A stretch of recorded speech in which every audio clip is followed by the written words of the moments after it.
நாம இப்போ இந்த வீடியோவில் எதை பற்றி பார்க்க போகிறோம் அப்படின்னா சேயோன் நடப்பு 365ல நம்ம கரண்ட் அஃபேர்ஸ் சீரிஸ் வந்து பார்த்துட்டு இருக்கோம். இந்த சீரிஸை பொறுத்த வரைக்கும் நமக்கு டெய்லி கரண்ட் அஃபேர்ஸ் அப்படின்றத கொடுத்துட்டு இருக்கோம். இன்னைக்கு வந்து பார்த்தீங்க அப்படின்னா மார்ச் 25க்கான முக்கியமான கரண்ட் அஃபேர்ஸ் என்னென்ன நியூஸ் பேப்பரில் வந்திருக்கு அப்படின்றத பார்ப்போம்.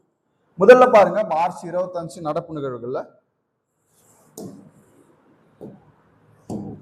மார்ச் 25 நடப்பு நிகழ்வுகளில் ஃபர்ஸ்ட் பார்க்கக்கூடியது காற்றுத்தர அறிக்கை வந்து பார்த்தீங்கன்னா வெளியிடப்பட்டிருக்கு. அதுல குறிப்பா 2025க்கான இந்த காற்றுத்தர அறிக்கையில பாகிஸ்தான் உலக அளவுல மிகவும் மாசுபட்ட நாடாக வந்து பாத்தீங்கன்னா அடையாளம் கண்டிருக்காங்க. பாகிஸ்தான் வந்து உலகில காற்றுல வந்து பாத்தீங்கன்னா அதிக மாசுபட்ட நாடாக அடையாளம் காணப்பட்டிருக்கு. இது தொடர்ந்து வங்கதேசம் மற்றும் தஜிகிஸ்தான் அடுத்தடுத்த இடங்களை வந்து பெற்றிருக்கு. அப்போ உலக அளவுல அதிக காற்று மாசு உள்ள நாடு எதுன்னு கேட்டாங்கன்னா பாகிஸ்தான். அதே மாதிரி அடுத்த இடத்துல வங்கதேசம், தஜிகிஸ்தான், இது ரெண்டுமே வந்து பாத்தீங்கன்னா இருக்கு.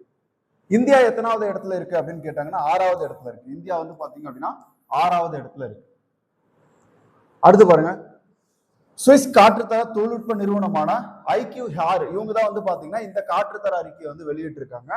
இந்த அறிக்கை மோசம் அடைந்து வரும் உலகளாவிய காற்றுத்தரத்தை எடுத்து காட்டுவதோடு மாசுபாட்டால் ஏற்படும் வளர்ந்து வரும் பொது சுகாதார சவாலையும் என்ன பண்ணிருக்காங்கன்னா அடிக்கோட்டு காட்டிருக்காங்க. குறிப்பா சுவாச பிரச்சனையால உலக அளவுல எவ்வளவு பேர் இறக்குறாங்க அப்படின்றதெல்லாம் இவங்க சொல்லியிருக்காங்க. காற்று மாசு அப்படின்றது நாளுக்கு நாள் வந்து பாத்தீங்கன்னா அதிகரிச்சுட்டே போகுது. அதையும் இவங்க சுட்டி காட்டியிருக்காங்க. உலகளாவிய மாசுபாடு தரவரிசை மற்றும் போக்குவரத்து அறிக்கையின்படி பாகிஸ்தான், பங்களாதேஷ், தஜிகிஸ்தான், ஷாட் மற்றும் காங்கோ, ஜனநாயக குடியரசு ஆகிய 5 நாடுகள் மிகவும் மாசுபட்ட நாடுகளா இவங்க வகைப்படுத்தியிருக்காங்க. இந்தியா வந்து பாத்தீங்கன்னா இந்த இடத்துல 6வது இடத்துல இருக்கு. அதுக்கப்புறம் பாருங்க, இதற்கு மாறாக அமெரிக்கா, அதே மாதிரி பிரிட்டன் மாசு குறியீட்டு முறையிலே 120வது மற்றும் 110வது இடங்களில் மிகவும் பின்தங்கியுள்ளது.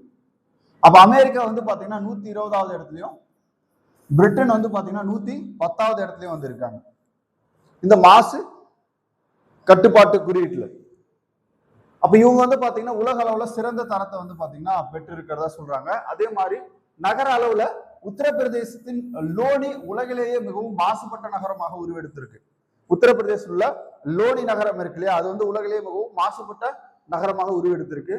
அதை தொடர்ந்து சீனாவினுடைய ஹாட்டான் மற்றும் மேகாலயாவினுடைய ஃபைர்னி ஹாட் ஆகிய அடுத்தடுத்த இடங்களை வந்து பாத்தீங்கன்னா பெற்றிருக்கு. இந்த நகரங்களும் மாசுபட்ட நகரங்களா வகைப்படுத்தியிருக்காங்க. கடுமையான காற்றுத்தர சவால்களை தொடர்ந்து சந்தித்து வரும் டெல்லி 4வது இடத்தில் உள்ளது.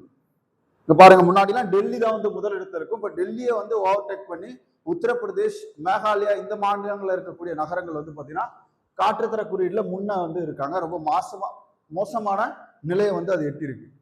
குறிப்பிடத்தக்க வகையில் உலகின் மிகவும் மாசுபட்ட 25 நகரங்கள் இந்தியா மற்றும் பாகிஸ்தான் மற்றும் சீனாவில் இருக்கிறதா சொல்றாங்க.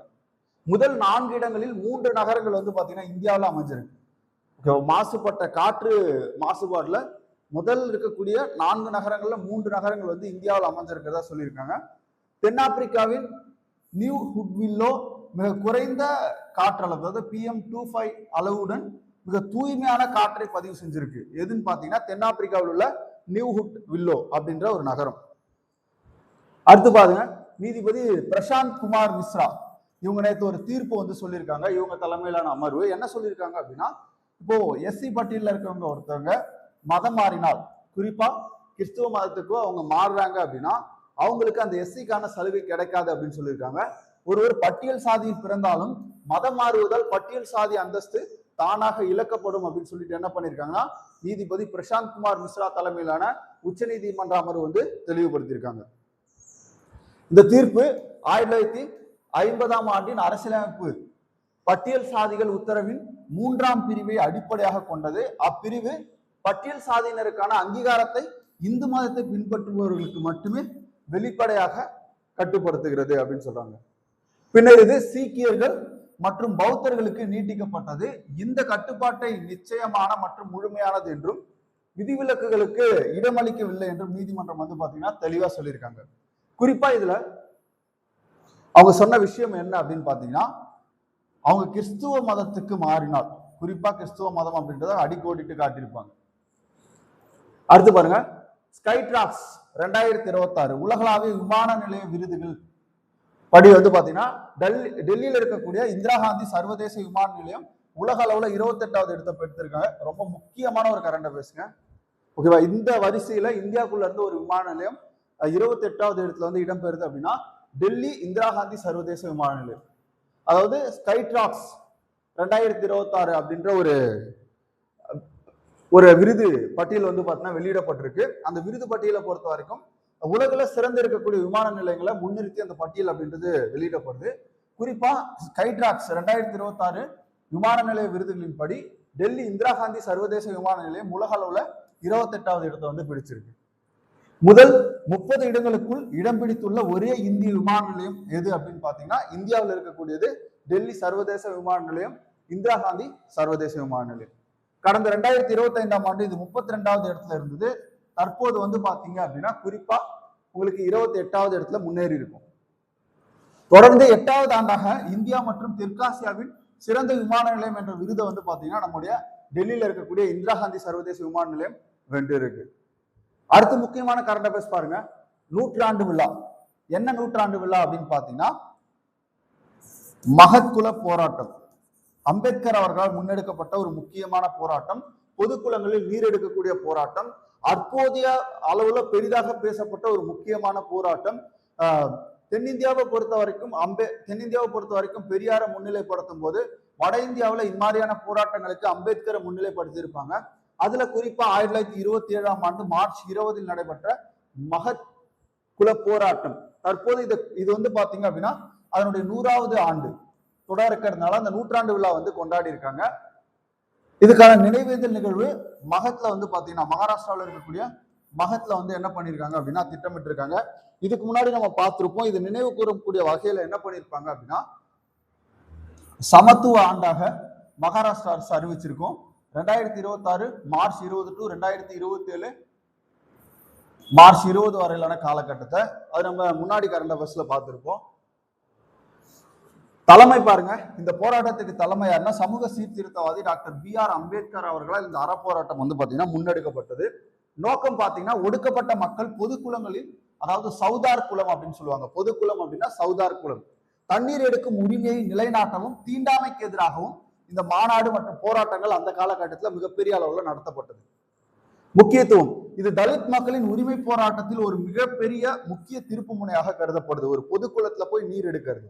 அப்போ கட்டுப்பாடு இருந்துச்சு. அதை உடைச்சு என்ன பண்றாரு அம்பேத்கர் போய் நீர் எடுக்கிறார். அடுத்து பாருங்க. பிராரம்பா 2026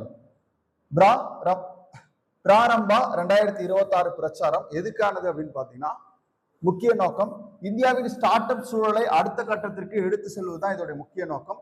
அதே மாதிரி உலகளாவிய முதலீட்டாளர்களையும் இந்திய கண்டுபிடிப்பாளர்களையும் ஒரே மேடையில் இணைப்பது. உலகளாவிய முதலீட்டாளர்களையும் இந்திய கண்டுபிடிப்பாளர்களையும் ஒரே மேடையில் இணைப்பது இதோடைய நோக்கம். இது வந்து பாத்தீங்கன்னா நிறைய துறைகள்ல என்ன பண்றாங்க அப்படின்னு பாத்தீங்கன்னா அத இந்த முன்னெடுப்பு அப்படின்றது கொண்டு வரப்படுது.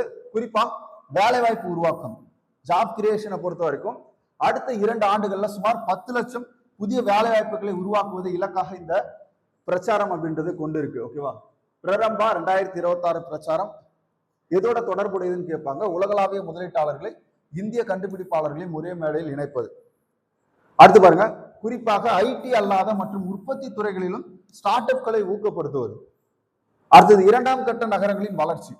ஃபோக்கஸ் ஆன் டயர் 2 and 3 சிட்டிஸ்ல வந்து பாத்தீங்கன்னா சென்னை, பெங்களூர் போன்ற பெருநகரங்களை தாண்டி சிறிய நகரங்களில் உள்ள இளைஞர்களின் திறமைகளை வெளிக்கொணர சிறப்பு நிதியுதவி வந்து பாத்தீங்கன்னா வழங்கப்படும். அதே மாதிரி கிராமப்புற கண்டுபிடிப்புகளுக்கு ரூரல் இனோவேஷனுக்கு வந்து பாத்தீங்கன்னா முன்னுரிமை அளிக்கப்படும் அப்படின்றத சொல்லியிருக்காங்க.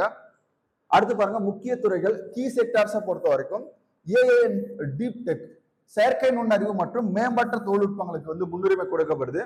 கிரீன் எனர்ஜி, சுற்றுச்சூழல் பாதிப்பு இல்லாத புதுப்பிக்கத்தக்க எரிசக்தி திட்டங்களுக்கு முன்னுரிமை கொடுக்கப்படுது. ஸ்பேஸ் டெக்கை பொறுத்த வரைக்கும் விண்வெளி ஆராய்ச்சியில் தனியார் பங்களிப்பு அதிகரித்தல். இந்த 3 விஷயம் வந்து பாத்தீங்க அப்படின்னா முக்கிய துறைகள்ல கீ செக்டாரா அந்த பிரச்சாரத்தை நம்ம முன்னெடுக்க போறோம். அடுத்து பாருங்க. நிதி மற்றும் வழிகாட்டல், ஃபண்டிங் அண்ட் மென்டார்ஷிப்பை பொறுத்த வரைக்கும் அரசு சார்பில் ஸ்டார்ட் அப் இந்தியா திட்டத்தின் கீழ் கூடுதல் மானியங்கள் மற்றும் வரிச்சலுகைகள் வழங்கப்படுகிறது. அனுபவம் வாய்ந்த தொழிலதிபர்கள் மூலம் புதிய தொழில் முனைவோருக்கு நேரடி பயிற்சி அளிக்கப்படுது.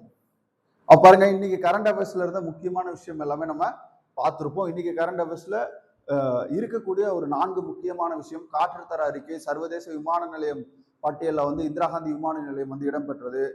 ஸ்கை ட்ராக்ஸ், அடுத்து பார்த்தீங்க அப்படின்னா மகத் போராட்டத்தினுடைய நூற்றாண்டு விழா கொண்டாடப்பட இருக்குது. அதே மாதிரி பிரரம்பா அப்படின்னு சொல்லக்கூடிய ஒரு பிரச்சாரம். இது எதுக்காக அப்படின்னா ஸ்டார்ட் அப்கான பிரச்சாரம். இப்போ இந்த மாதிரி முக்கியமான கரண்ட் அஃபேர்ஸ் எல்லாமே இன்னைக்கு டேட்ல நம்ம பார்த்துருப்போம். இது எல்லாமே ரொம்ப ரொம்ப முக்கியமான கரண்ட் அஃபேர்ஸ். பிரிமினரி தாண்டி மெயின்ஸுக்கு நம்ம இங்க என்ன பண்ணலாம் அப்படின்னா நிறைய விஷயங்கள் வந்து எடுத்து எழுதலாம். அதுக்கான கீ பாயிண்ட்ஸோட சேர்த்தா நம்ம கொடுத்துருக்கோம். ஒன்லைன்ல பார்க்காம இதுல என்ன மாதிரிலாம் எழுதலாம் அப்படின்றத நம்ம இங்க கொடுத்துருக்கோம். இப்போ இந்த மாதிரியான விஷயங்கள்லாம் ரொம்ப முக்கியம். இந்த மகத் குல போராட்டம் வந்து பாத்தீங்கன்னா கண்டிப்பா அம்பேத்கர்ல நமக்கு சிலபஸ்ல இருக்கிறதுனால என்ன பண்ணுவாங்க, கொஸ்டின் அப்படின்றது கேட்பாங்க. ரொம்ப ஒரு முக்கியமான பகுதியா இது வந்து பாத்தீங்கன்னா பார்க்கப்படுது.